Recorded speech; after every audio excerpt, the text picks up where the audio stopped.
It was a moment I'll never forget, standing there at the airport, trying to hold myself together. My heart pounded in my chest as my eyes scanned the bustling crowd. I had just finished the most difficult conversation of my life, a conversation that had shattered everything I thought I knew about my marriage. And then, as if fate had a wicked sense of humor, it happened. He kicked me, the same man who I had spent years with, the man who was supposed to protect me, the father of my children. He kicked me right there at the airport. What could possibly make a husband do something like this? Well, let me take you back to the beginning of the end. The last few months had been rough. I could feel the distance growing between us, like a thick, invisible wall slowly building, brick by brick. My husband, Chijioke, a well-respected businessman in Lagos, had become a stranger to me. He was always busy, always working late. And I was left alone at home, tending to the children, carrying the weight of everything on my shoulders. I tried to talk to him about it. I asked him if he still cared. I asked him if he was seeing someone else. Of course, he denied it. "You're just overthinking," he'd say with a laugh, as if my feelings didn't matter. But something inside me told me otherwise. I knew something was off. The truth hit me when I found a message on his phone. A message that shook me to my core. It was from his assistant, Nina. She had sent a photo of herself, dressed in nothing but a black lace bra and a seductive smile. The message read, "I can't wait to see you tonight, babe. We need to talk about the deal. I'll be at your place by 8 p.m. I froze. I didn't know whether to scream, cry, or collapse. This was the moment I realized my marriage had been a lie. The next few days were a blur. I didn't confront him immediately. I wasn't ready for the explosion that would follow. But deep down, I knew the truth couldn't stay hidden forever. And then came the day he pushed me too far. I had finally decided to go on a trip. I'd been working non-stop and needed to clear my head. There was a business deal I'd been working on for months, something I couldn't pass up. A $50 million deal with a major international company. A deal that could change everything for me. For us. I hadn't told Chijioke about the trip, because I knew how he'd react. He never liked when I took the spotlight, when I made moves without him. But this time I was doing it for myself. The day of the flight, I packed my bags and got ready to head to the airport. My heart was racing. This was it. I was about to take control of my life. As I walked out of the door, I caught a glimpse of Chijioke, sitting on the couch with his laptop. He didn't look up. He didn't ask where I was going, didn't question anything. And yet, something inside me told me he knew. Maybe he had an inkling, but he said nothing. At the airport, the tension was unbearable. I had just checked in my bags when I felt a tap on my shoulder. It was Chijioke, standing there in his usual sharp suit, his face twisted with anger. "What do you think you're doing?" he snapped, grabbing my arm roughly. I froze. I hadn't expected him to show up. I certainly hadn't expected him to be angry. "I'm going on a business trip," I said, pulling away. His face twisted with disgust. "Business trip? You think I'm going to let you just leave like this?" Before I could react, he shoved me. The push sent me stumbling back, knocking into a nearby kiosk. The crowd around us gasped, but Chijioke wasn't done. He raised his foot and kicked me, right in front of everyone. The pain wasn't even the worst part. It was the humiliation, the complete and utter disgrace. This wasn't just a fight anymore. It was a betrayal in front of the whole world. I looked up at him, my heart breaking, my face burning with shame. And then he said it. "You think you're going to walk away from me? You're nothing without me. You'll never make it on your own." Couldn't believe my ears. My mind raced with disbelief. How had we gone from being partners, from building a life together, to this? But I wasn't going to let him break me. Couldn't. Not now. Not when I had everything to lose. The crowd stood in shock, but I gathered all my strength and stood tall. "You have no idea what I'm capable of," I said through gritted teeth. "I'm not your possession. I'm not your property. and you'll regret this." I could see the smug look on his face, the way he thought he had won. But deep inside, I knew this was just the beginning.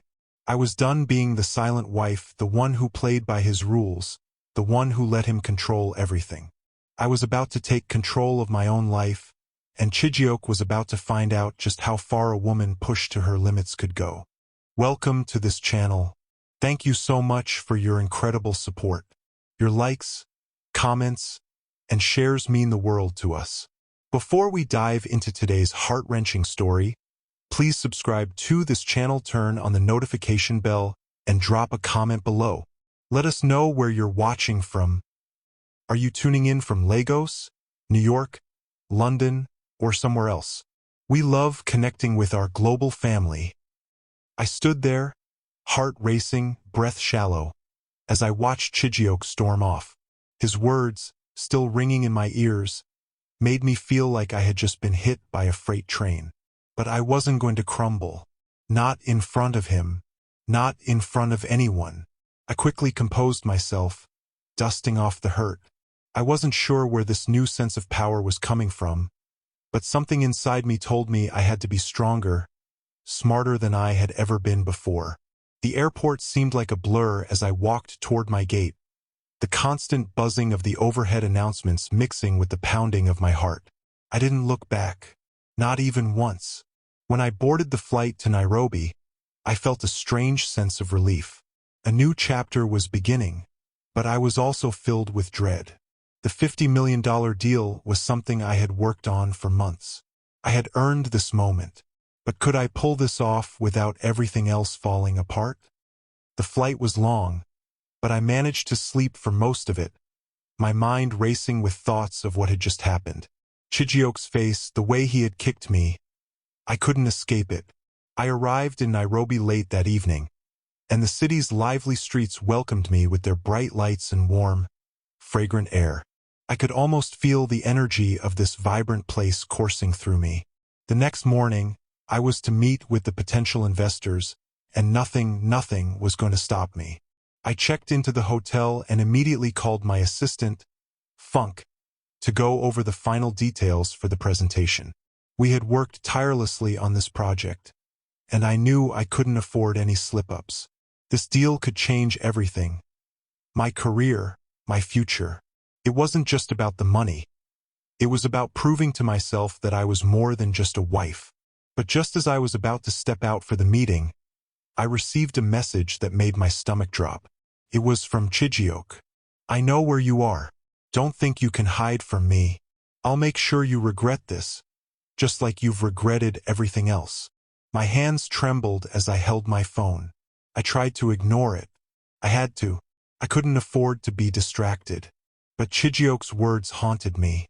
The things he said, the things he did, they weren't just mistakes. They were deliberate. He had planned this. He had manipulated me. And now, with this deal looming over me, I had to wonder, had he always known about my work? Was he waiting for the moment to strike? The meeting went well. Too well. The investors were impressed, the numbers were in my favor, and everything seemed to be falling into place. We shook hands, exchanged pleasantries, and agreed to the deal that would make me a success in my own right. But as I left the meeting, a sinking feeling settled in my chest. I had done it. I had secured the $50 million deal. But what was the cost? My phone buzzed again, and this time it wasn't Chijioke. It was Nina. "We need to talk. It's urgent." I felt my blood run cold. What did she want now?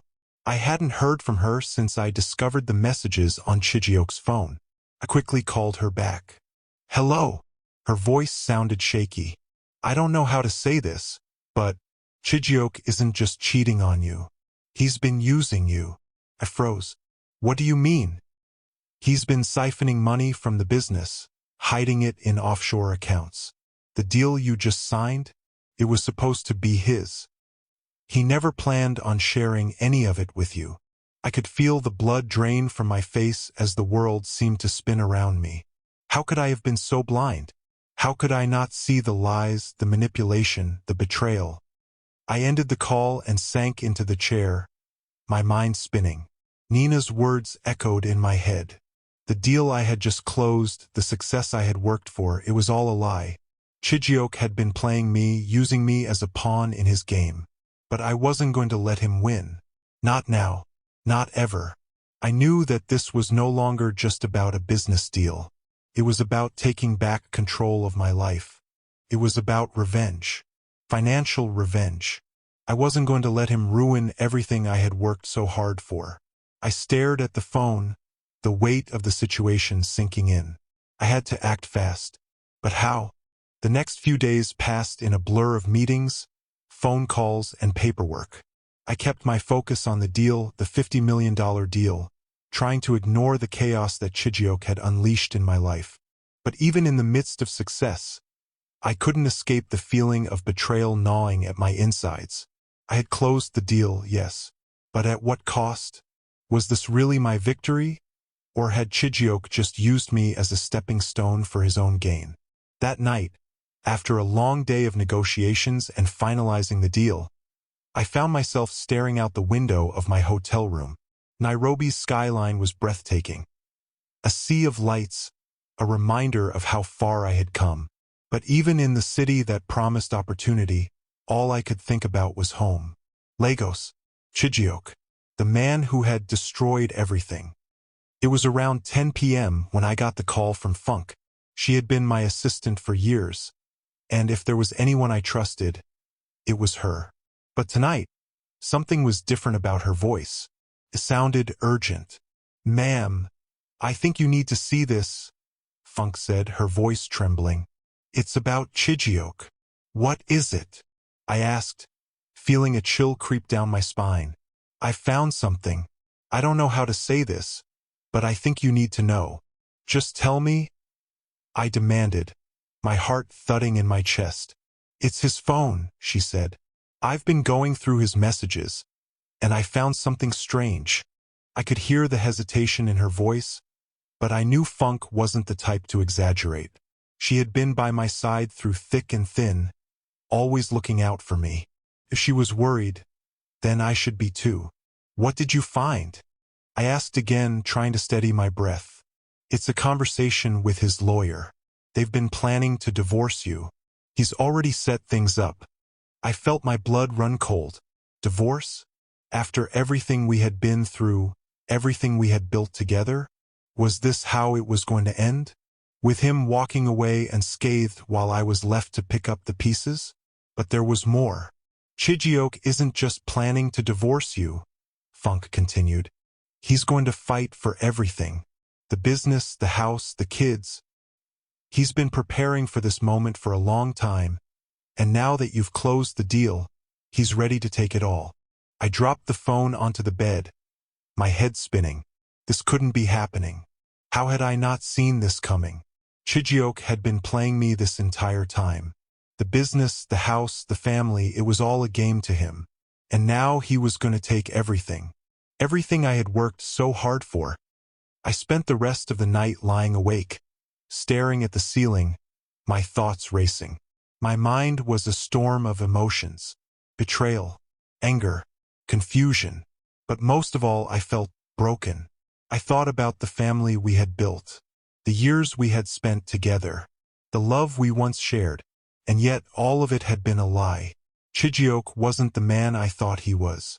He was a man who had used me, manipulated me, and discarded me when I no longer served his purpose. I had been nothing more than a pawn in his game. But I wasn't going to let him win. Not now. Not ever. The next morning, I woke up with a new sense of purpose. I had everything I needed to fight back.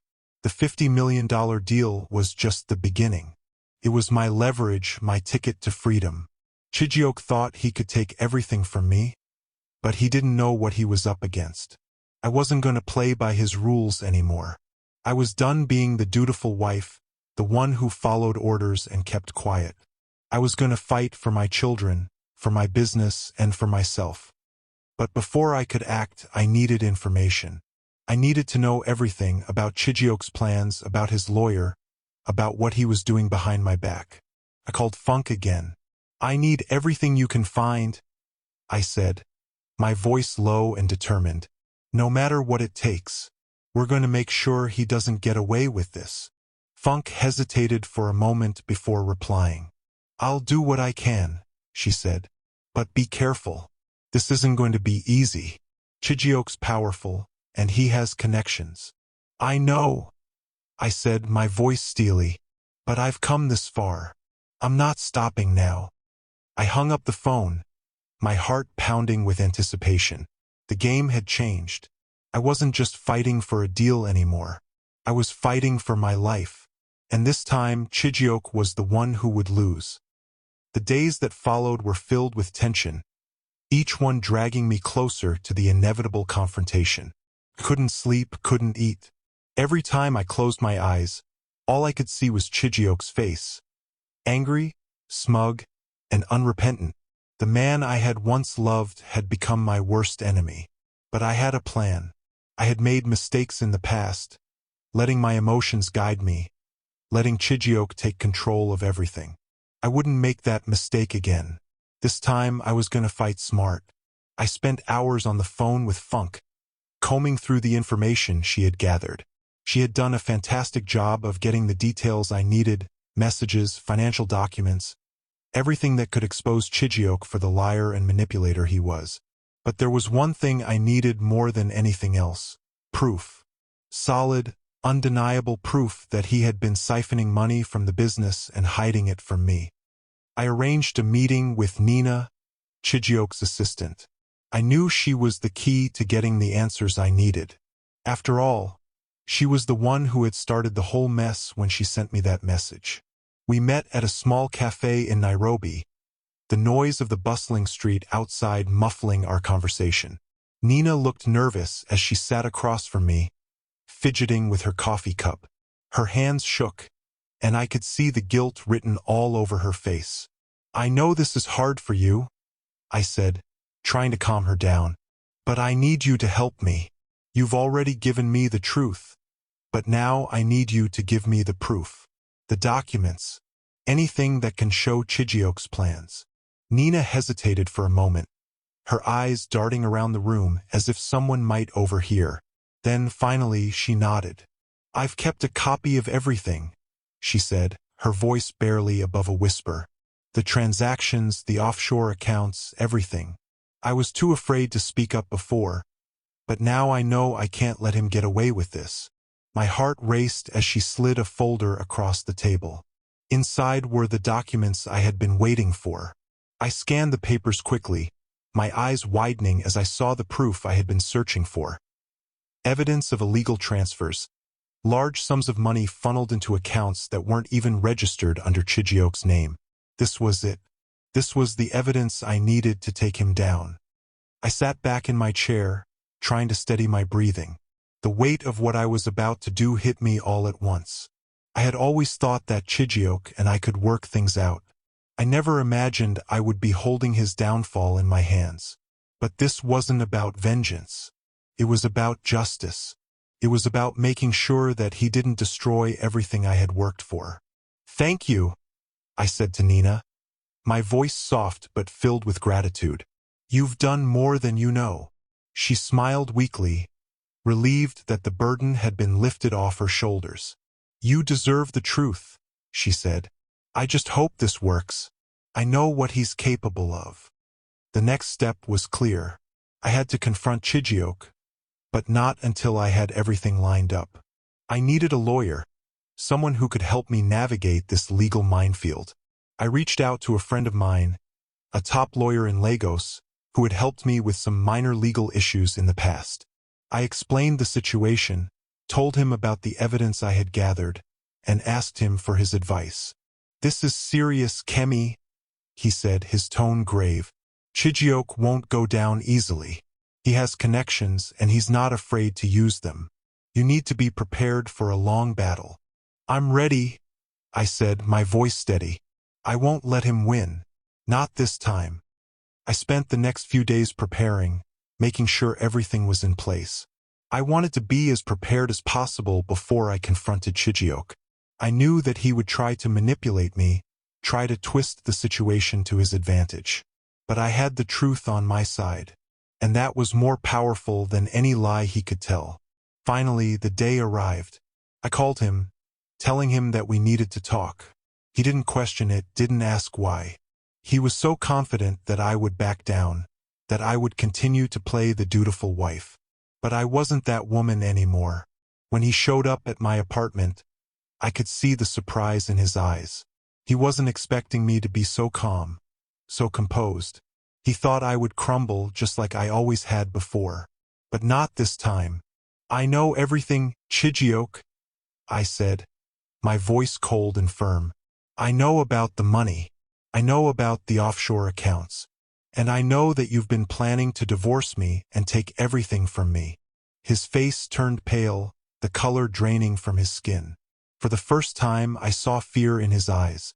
"I have proof," I continued, watching his every move. "And you're going to pay for everything you've done."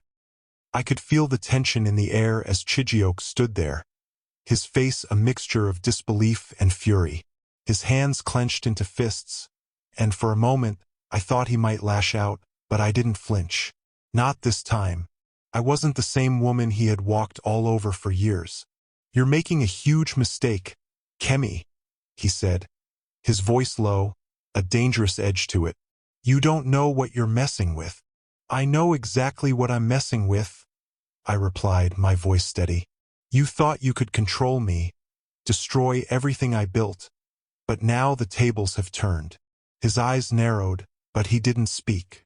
He was waiting for me to say more, to reveal my hand. But I had no intention of showing him everything just yet.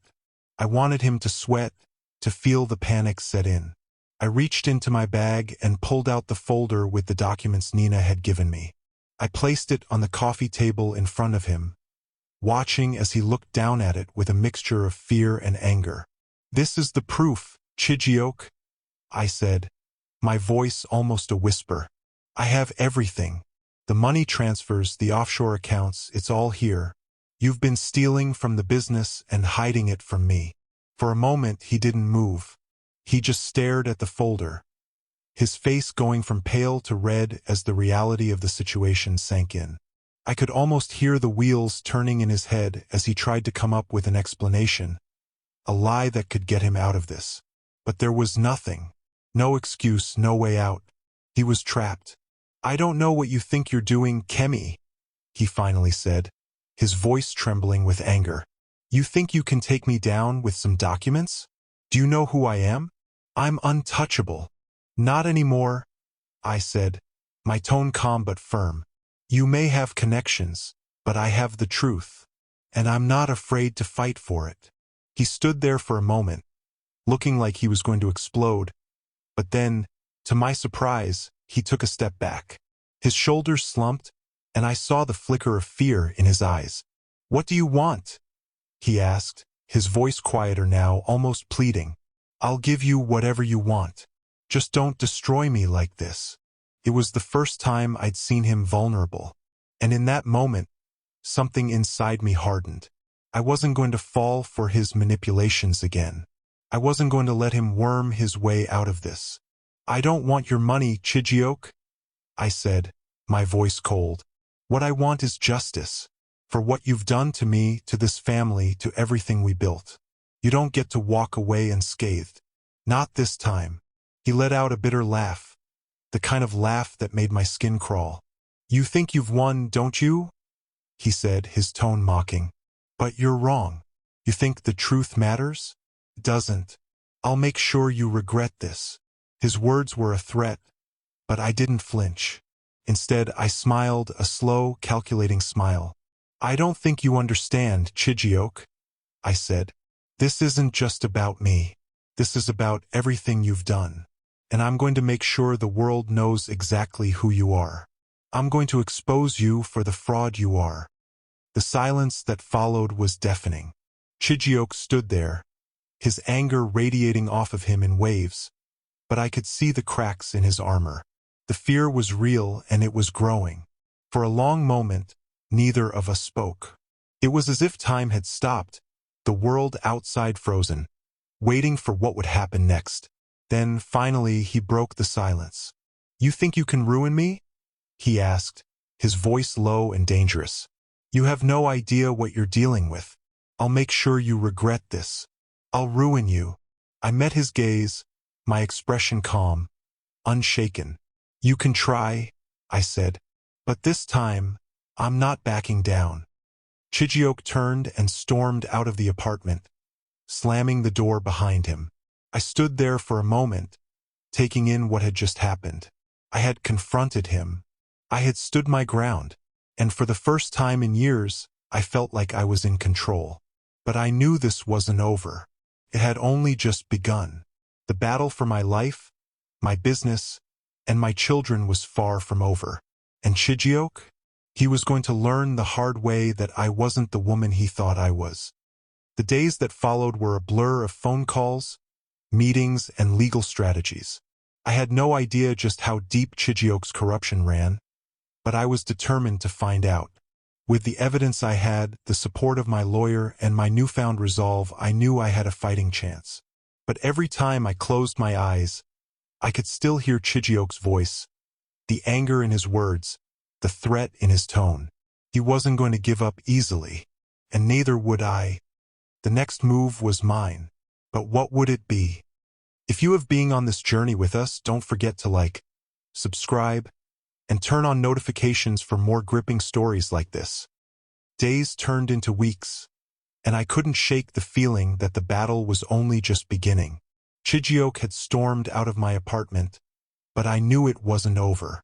His words echoed in my mind, each one laced with venom and desperation.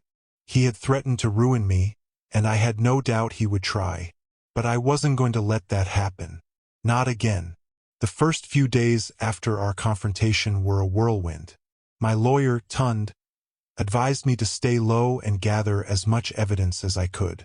It wasn't just about the business now, it was about making sure Chijioke couldn't walk away with everything he had taken. I needed to know everything.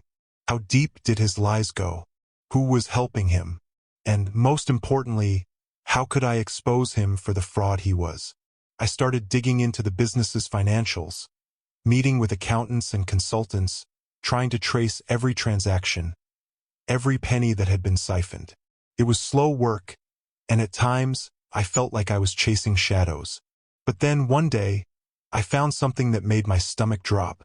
It was a file, a large, encrypted folder that had been hidden away in the company's accounting records. When I managed to crack the code and open it, I was met with a string of transactions. Ones that led directly to an offshore bank account, one that I hadn't seen before. And at the top of the file was a name that sent a shiver down my spine. Nina. I didn't want to believe it. Nina, the woman I had trusted, the woman who had helped me by giving me the proof I needed to confront Chijioke. Could she have been involved in all of this? My hands shook as I stared at the screen. The evidence was damning, and the implications were clear. Nina had been in on it all along. She had been a part of Chijioke's scheme to steal from me and the business. But why? What was her role in all of this? I couldn't keep this information to myself. I had to know what was going on, and I needed answers. I called Funk again, my trusted assistant, and arranged to meet with her at a quiet cafe in Lagos. As soon as I arrived, I could tell something was off. Funk's face was pale, her eyes wide with fear. "I need to know the truth," I said, sitting down across from her. "I found something that doesn't add up. I need to know everything you know about Nina." Funk looked around nervously, her eyes darting toward the door. "What did you find?" she asked, her voice barely above a whisper. I slid the file across the table, and she gasped when she saw the transactions. "Where did you get this?" she asked, her voice shaky. "It doesn't matter," I said. "What matters is that Nina is involved. She's been working with Chijioke to steal from me. I need to know why." Funk took a deep breath, her hands trembling as she set the file back down. "I never wanted you to know this, Kemi, but I think it's time you do. Nina, she's not just Chijioke's assistant. She's been with him for years. She's the one who's been feeding him information about the business, about you. She's been helping him with all of it." My heart pounded in my chest as the pieces of the puzzle started to fall into place. Nina had been feeding Chijioke information, helping him make strategic moves to take control of everything.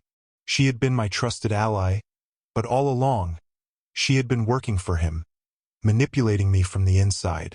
"Why, Funk?" I whispered, my voice cracking. "Why didn't you tell me?" Funk looked at me with regret in her eyes. I didn't know what to do. Nina promised me she would protect me if anything went wrong, but I never thought it would come to this. "I should have told you sooner, but I was scared. I didn't know what to say.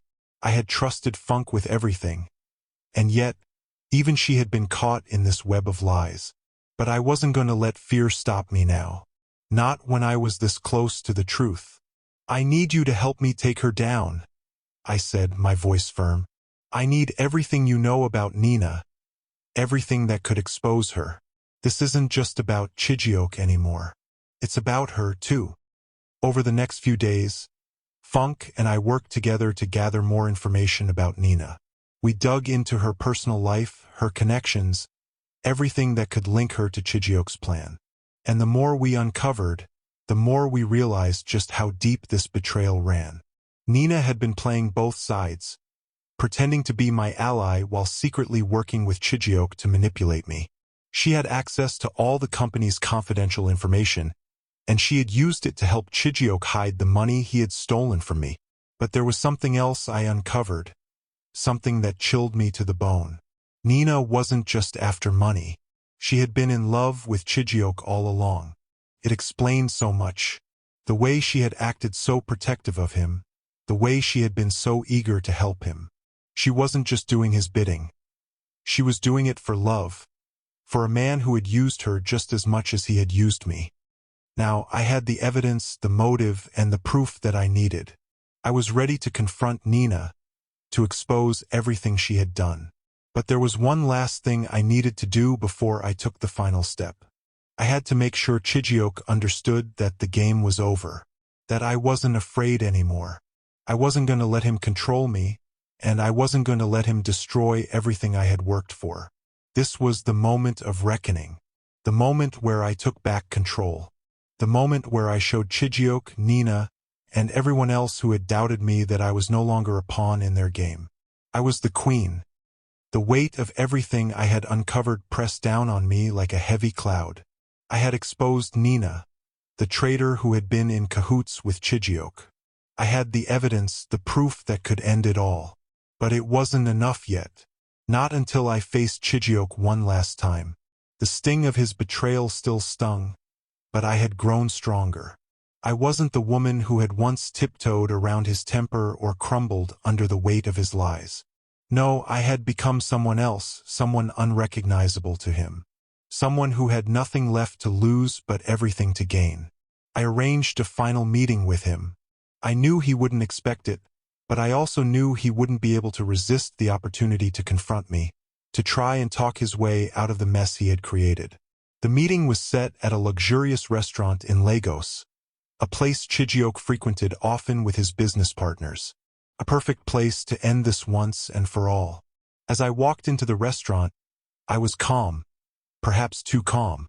I was wearing a simple yet elegant outfit, a long black dress that flowed around my body, showing confidence.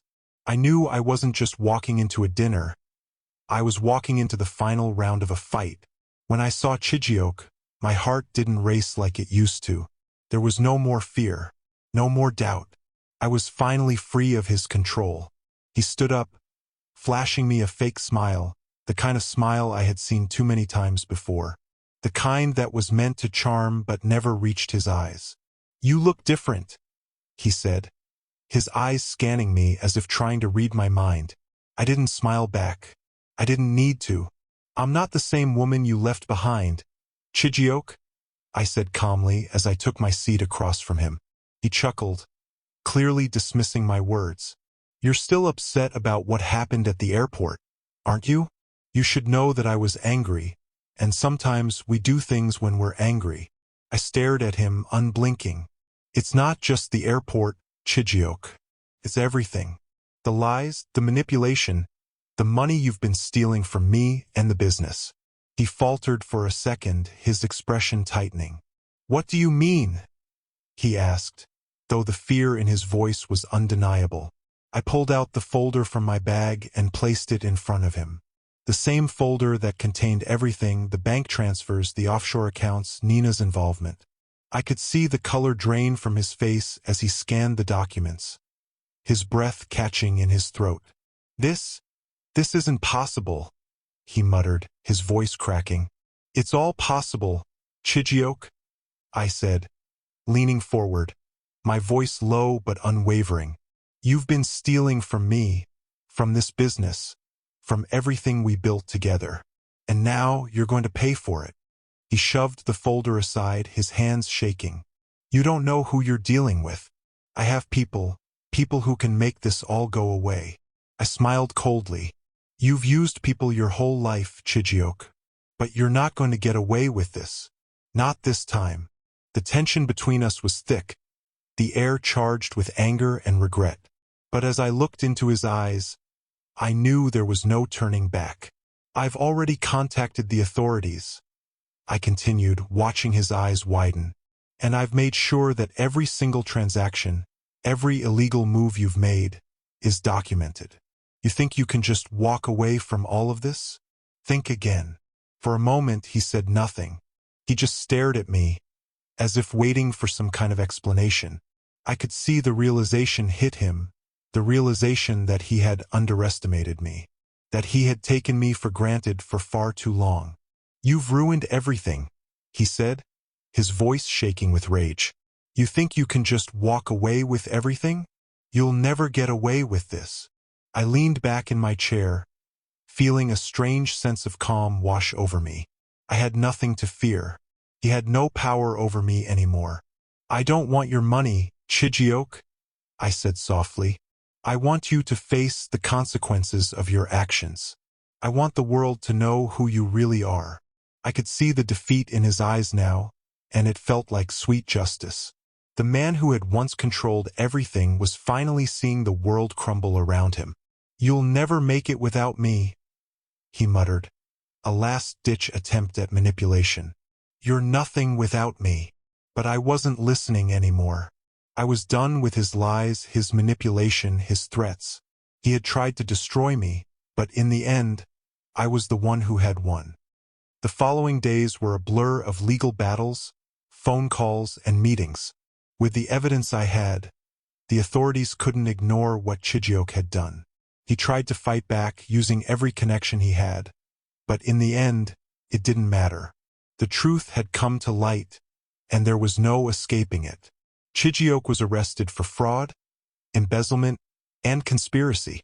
His empire, built on lies and deceit, crumbled, and he lost everything he had tried to take from me.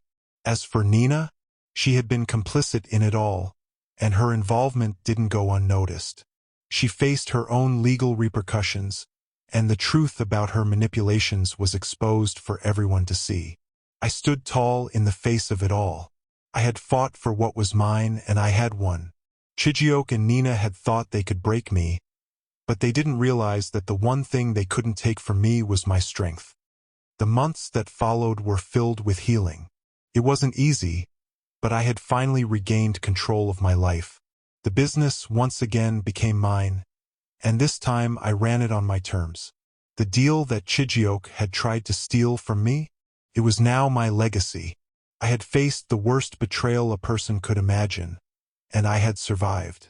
In the end, I learned that no matter what life throws at you, no matter how deep the betrayal cuts, you can rise above it. Because when you have nothing left to lose, there's only one thing left to do. Take back everything you deserve. And that's exactly what I did. The world felt different now, not just because of the legal battles or the closure that had come with Chijioke's downfall, but because I had finally freed myself from the weight of his betrayal. There was no more fear, no more wondering what he was doing behind my back. There was only a future that I could shape on my own terms. The months after the scandal were filled with both relief and a sense of dread. Relief because I had won. Dread because I knew I had just begun to rebuild everything I had lost. my trust, my business, my sense of self. But I was no longer the woman who had been blindsided by love. No, I was stronger now. I had learned the hard way, but I had learned well. I wasn't going to make the same mistakes again. The first thing I did was take control of the business. I hired a new team of accountants, financial advisors, and lawyers to make sure that everything was in order. The company was still mine, but it had been tainted by Chijioke's lies. I had to rebuild it from the ground up, and it wasn't going to be easy. But I was ready. I also focused on reconnecting with my children. The betrayal that had rocked our family had left scars that I knew would take time to heal. But I wasn't going to let it define us. I made sure to spend time with them, to show them that we were going to be okay. We didn't need Chijioke anymore. We had each other. The hardest part, though, was the internal healing.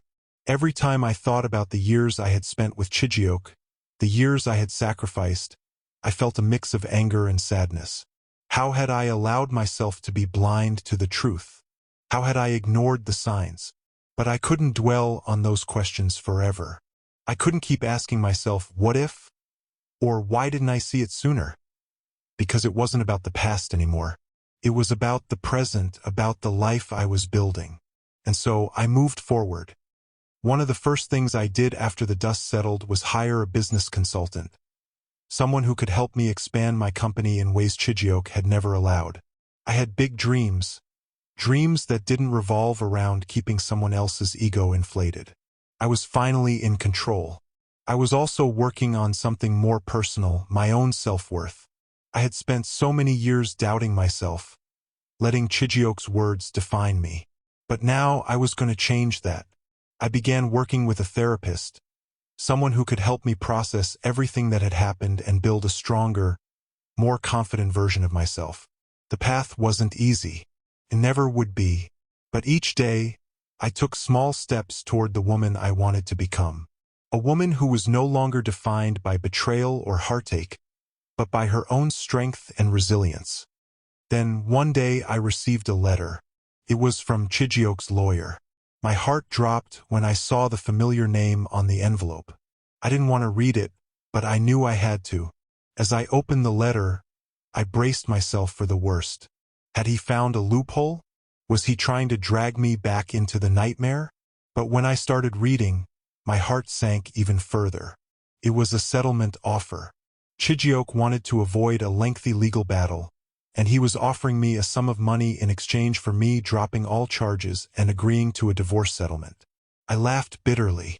After everything he had put me through, after the lies, the manipulation, the betrayal, now he wanted to offer me money?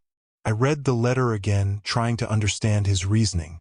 Was this a last-ditch attempt to regain control over me? Was he that desperate? Did he think I could be bought? I knew what my answer was. No amount of money could erase the pain he had caused. No amount of money could make up for the years I had spent with a man who didn't value me. I immediately called my lawyer. "We're not taking the settlement," I said firmly. "Let him fight for it if he wants it." And that was the final nail in the coffin. Chijioke's last attempt to manipulate me had failed. He had underestimated me once again. The following months were filled with legal back and forth. But in the end, Chijioke had no choice but to accept the terms of the divorce. He lost the business, lost his assets, and lost everything he had fought so hard to control. It wasn't just a financial loss. It was a complete loss of his power. But the victory wasn't mine alone. It was my children's too. They deserved to see their mother stand tall, unshaken, no longer a victim but a warrior. They deserved to see that no matter how far someone tries to push you down, you can always rise again. Looking back, I could see now how far I had come. I had been broken, but I wasn't defeated. I had faced my demons, and I had fought with everything I had. I had lost a marriage, but I had found myself. I wasn't just rebuilding my business or my family. I was rebuilding my entire life. And this time, I was doing it on my own terms. The story of Chijioke and I was over, but the story of Kemi, my story, was just beginning. And this time, it was going to be a story of success, happiness, and freedom. A story that would never be defined by the man who tried to break me. It would be defined by the woman who refused to stay down. It's strange how life has a way of working itself out. I spent so many years believing that my worth was tied to someone else, to Chijioke, to our marriage. I thought that if I could just make him happy, if I could just be what he wanted me to be, everything would be perfect. But perfection never came. And now, standing here, alone but free, I finally understood something I had spent years ignoring. I was enough on my own. The next chapter of my life wasn't going to be about rebuilding what I had lost. It was about creating something new, something entirely my own. The business was flourishing again, and I had an incredible team around me. I worked harder than I ever had before, focusing not just on the numbers, but on building a legacy. Chijioke had always belittled my ideas, my contributions, but now I was the one calling the shots. And every decision I made was for me. I took some time to travel, just me and my kids. We went to Accra for a few weeks, exploring the city and reconnecting. It was therapeutic to walk through a new place with no fear of what might happen next. No anxiety about who I might run into. No guilt about taking time for myself. On one of the days, we took a boat ride out to the coast. As the boat swayed on the water, my daughter, Temilaliwa, sat beside me, her head resting against my shoulder. "Mom," she said softly, looking out at the horizon. "You're stronger than you think." I smiled and kissed the top of her head. I hadn't realized how much my kids had been watching me, how much they had been affected by everything that had happened. They had seen their mother in pain, but they had also seen me fight back, rise up. "Thank you, my love," I whispered. "I couldn't have done it without you." The divorce was final. Chijioke had no choice but to accept the terms, his connections failing him when the evidence was laid out too clearly. He lost everything he had tried to control, the business, the house, the money. But more importantly, he lost me. And I didn't regret a single thing. But there was a part of me that wished I could have had one final conversation with him. Not to plead for anything, not to ask for answers, but to finally get closure. I wanted to look him in the eyes and say, "I'm better without you. I always was." But that would have to remain a fantasy. I had learned that no amount of words could undo the damage he had caused. His actions spoke for themselves. I decided to go public with my story, not as a way to seek sympathy, but to show others that it's possible to rebuild after the worst betrayal. I wrote an op-ed, sharing my experience and what I had learned. I spoke about the importance of trusting yourself, of standing up for your own worth. It wasn't easy, but it felt right. The response was overwhelming. Women, men, families reached out to me, telling me how my story had inspired them. And that's when I realized this wasn't just about me anymore. This was about helping others find their own strength. I met someone new eventually. His name was Adewale. He was kind, patient, and unlike Chijioke, he didn't try to control me or define me. He accepted me as I was. And while I wasn't sure where the future would take us, I knew one thing for certain. I wasn't going to settle. Not for anyone. Not for anything.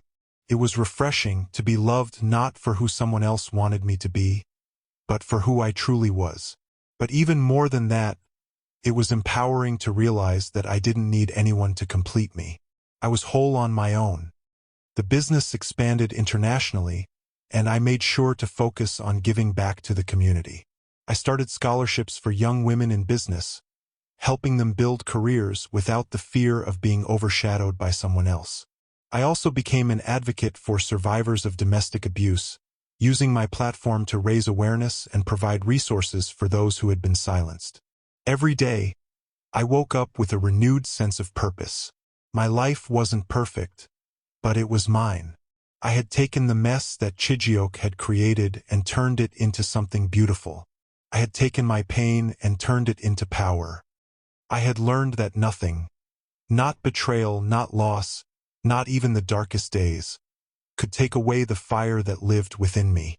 I had rebuilt my life from the ashes, and I was standing tall, stronger than ever before. And I knew one thing for sure. I wasn't done yet. This was just the beginning. It had been over a year since Chijioke's betrayal had turned my life upside down. But as I sat here now, in my office, overlooking the city skyline, I couldn't help but smile. The weight that once burdened my chest had lifted. The scars from the past had healed, leaving behind only strength and wisdom. I had not only survived, but I had thrived. The business was flourishing. I had expanded into new markets, and my reputation had been solidified as a savvy and resilient businesswoman. The empire Chijioke had tried to ruin was now mine to build and grow. I had hired the best team, created a new vision, and taken every lesson from the past to ensure that my future would be different, better. And yet, as successful as everything seemed on the surface, the road to this moment had not been easy. It had taken months of sleepless nights, endless paperwork, and numerous conversations with lawyers. But with each challenge, I grew stronger. I had learned to trust myself, to trust my instincts. I was no longer the woman who depended on someone else for validation. I was the woman who set her own path, defined her own worth, and made her own decisions. The woman who, despite everything, had risen from the ashes. But there was still one more thing I had to do. I had made peace with Chijioke's betrayal, but it wasn't enough to simply move on. I needed to make sure that this chapter of my life was truly closed. And so I called him. I didn't know what I was expecting. Perhaps some final closure, some acknowledgement of what he had done. But as the phone rang and I heard his voice on the other end, I knew exactly what I needed to say. "Chijioke," I said, my voice calm and collected, but filled with the weight of everything I had been through. "This is it. This is the last time we'll ever speak. I've moved on. I've built something for myself, and I'm not looking back." There was a long pause on the other end of the line. I could hear the disbelief in his silence, the realization that I was no longer the woman he could control, the woman who would wait for him to decide her fate. "I know what you did," I continued, my voice unwavering, "and I'm done letting you have power over me. I've taken everything you threw at me and turned it into something stronger. And now, I'm free." The line was quiet again, and then I heard his voice, low and defeated. "You've really changed, haven't you?" "I have," I said simply. "I've become the woman I was always meant to be. The one you never saw." And with that, I hung up the phone. It felt liberating. A final, decisive action to sever the last ties to the man who had once held my world in his hands. In the months that followed, I kept my focus on the future. I didn't need to prove anything to anyone anymore. The business was growing, my children were thriving, and I was truly happy. I surrounded myself with people who valued me for who I was, not for what I could give them. As I sat in my office, reflecting on everything I had been through, I realized just how far I had come. I wasn't just rebuilding what I had lost. I was creating something new, and it was everything I had ever wanted. There were still challenges ahead, but I wasn't afraid of them. I knew that no matter what life threw at me, I had the strength to handle it. I had been tested in ways I never thought possible, but I had emerged stronger, more determined, and more at peace with myself than ever before. And with that peace came a new chapter, a chapter filled with hope, opportunity, and the certainty that my future was in my hands. I was no longer defined by Chijioke's lies or his betrayal. I was defined by my resilience, my strength, and my unwavering commitment to myself and my children. The journey hadn't been easy, but it had been worth it.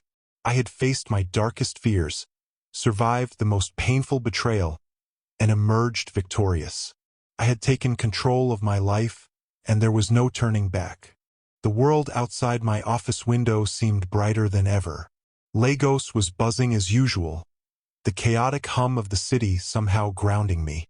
I was back to where I started, but it was different this time. Everything felt new.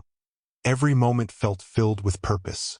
But as I stared out at the bustling streets, I realized I had finally found something more precious than money, power, or success. Freedom. I had gained so much in the last year. My business, once on the verge of collapse under Chijioke's deceit, was thriving. I had rebuilt everything from the ground up, learning from every setback, every betrayal, and every painful moment. But the most important thing I had gained was the ability to stand on my own, without needing anyone to define my worth. The relief I felt in the quiet moments was unlike anything I had ever known. No more whispers of fear, no more guilt, no more wondering what Chijioke was doing behind my back or where his next move would be. I had peace, and in that peace, I found my strength. But it wasn't just about me anymore. My children had always been the reason I fought.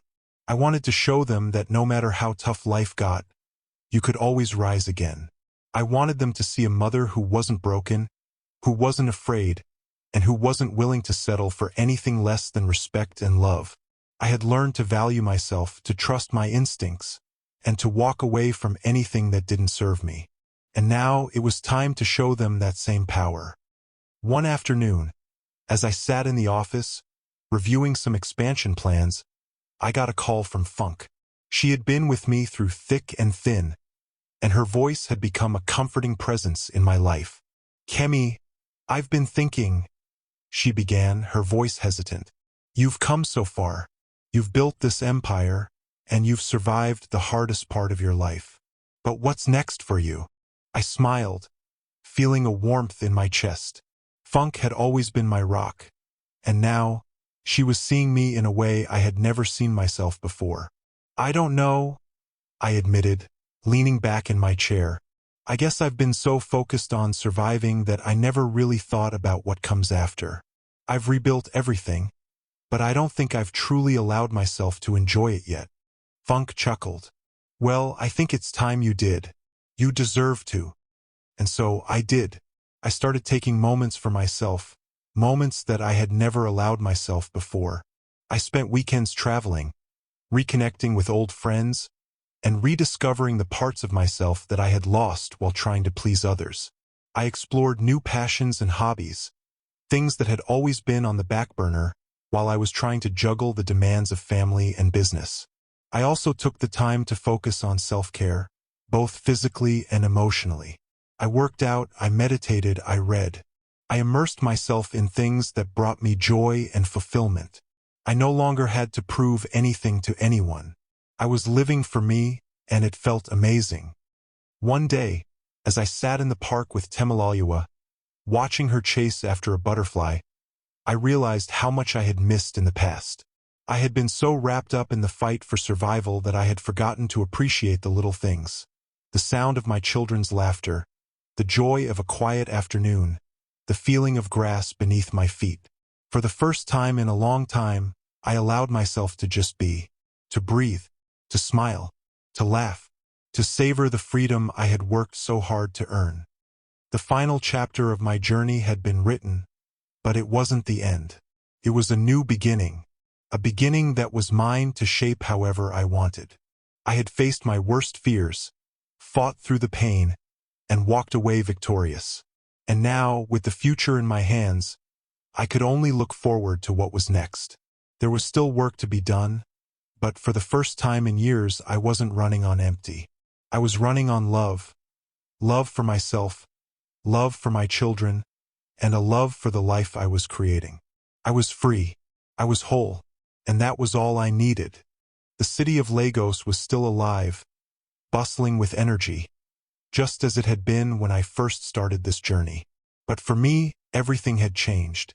What once felt like a labyrinth of challenges now seemed like a place full of opportunities. I was no longer just a woman who had survived betrayal. I was a woman who had conquered it and come out the other side, stronger, wiser, and more determined than ever to build a life that was mine. One built on my own strength, not anyone else's expectations. I was sitting at my desk, overlooking the city, feeling a calm I had never known before. My business was thriving, yes, but there was more. My children were happy, secure, and growing up in a home filled with love and respect. And I was more than just a survivor of my past. I was a creator of my own future. I smiled as I looked out the window. It wasn't the view I had once imagined I'd have. It was better. This view represented my journey, my growth, and everything I had fought for. My lawyer had informed me that Chijioke's legal battles were finally over. He had nothing left. The empire he thought he could control was gone, and he had no one left to manipulate. But I didn't feel victorious. No, that wasn't it. I felt liberated. The power he once had over me had dissipated long ago, and I was finally free to live my life without the constant weight of his betrayal on my shoulders. The last time I had heard from him, there had been a brief exchange. His threats now meant nothing to me.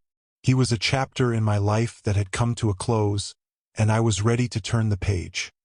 I took a step toward something new, legacy building. As a successful businesswoman, I knew it wasn't just about financial gain. I wanted to leave something behind that mattered, something that would make a difference long after I was gone. I had been through so much and I had emerged stronger, but I knew there were others like me. Others who had faced betrayal, manipulation, and hardship, but had come out on the other side, stronger and more resilient. I wanted to help them, to show them that they didn't have to just survive. They could thrive. So, I started a foundation, one that would focus on empowering women who had faced adversity, women who had been knocked down but were determined to rise. I wanted to give them the tools, the resources, and the support they needed to rebuild their lives, just as I had rebuilt mine. It wasn't about revenge anymore. It wasn't about fighting Chijioke or Nina or anyone else who had tried to break me. It was about creating a space where women could thrive, where they could take control of their own destinies, and where they could build lives of their own choosing. In the quiet moments, when the noise of the world faded, I reflected on my journey. I thought of the days when I had felt trapped, hopeless, and utterly alone. I thought of the nights spent crying, wondering how I would ever get through the pain. But in those same moments, I realized that it had all led me here, to a place where I had rediscovered my own power. I had come to understand that what had happened to me didn't define me. What defined me was how I responded to it, and I had chosen to rise. I had chosen to build, to create, and to move forward with strength. And in that strength, I found peace. As I sat in the garden that evening, watching my children play, I realized that the true legacy I was building wasn't just in business or in a foundation. It was in them. My children were growing up with the knowledge that their mother was resilient, determined, and full of love. They would carry that knowledge with them throughout their lives, and one day, they would pass it on to their own children. I had done my part. I had not only rebuilt my life, but had laid the groundwork for future generations to thrive, not just survive. For the first time in years, I could finally breathe. I wasn't just living. I was living fully, without regret, without fear. I had overcome the darkest of days, and now, I could look ahead to a future filled with endless possibilities. It was, without a doubt, a new beginning. If you made it up to this end with us, we really appreciate you. Don't forget to like, subscribe, and turn on notifications for more gripping stories like this.